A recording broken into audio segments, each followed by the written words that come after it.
C'est lors d'une rencontre impromptue avec le personnel soignant de l'hôpital Rothschild qu'Emmanuel Macron a pu constater que les promesses d'augmentation de salaire ne suffisent plus. On ne peut pas dire 90 € par mois.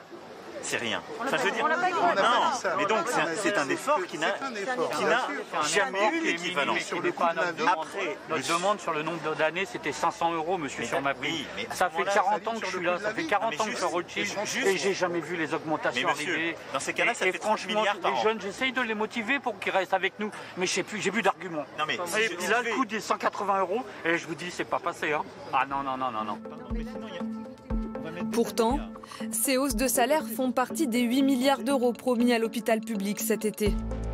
D'ici janvier prochain, une enveloppe de 7,5 milliards sera allouée pour les personnels médicaux et paramédicaux, 450 millions d'euros pour les médecins et 200 millions pour les internes et étudiants en médecine. Mais ces milliards promis par l'État pourraient ne pas suffire, car dans beaucoup d'hôpitaux, on manque de personnel. On est en train de réfléchir à ouvrir 8 lits de réanimation en plus. On n'a pas de volontaires. On n'a pas de volontaires, alors qu'au mois de février-mars, on avait énormément de volontaires. Et aujourd'hui, la deuxième chose qui est grave, c'est qu'on avait eu des aides des autres régions en mars-avril. Aujourd'hui, les régions sont tous un peu en zone rouge. Et donc, on ne va pas pouvoir avoir des aides de ces régions-là.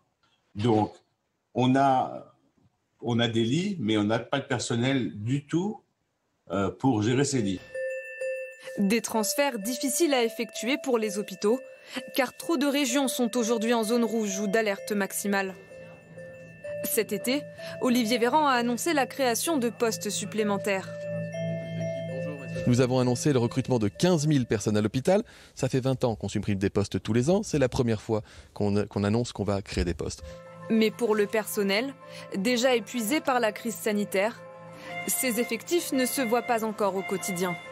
Ce jeudi, les syndicats et les collectifs de soignants appellent à la grève. Une journée de mobilisation pour demander la revalorisation des salaires de l'ensemble du personnel soignant et des embauches massives.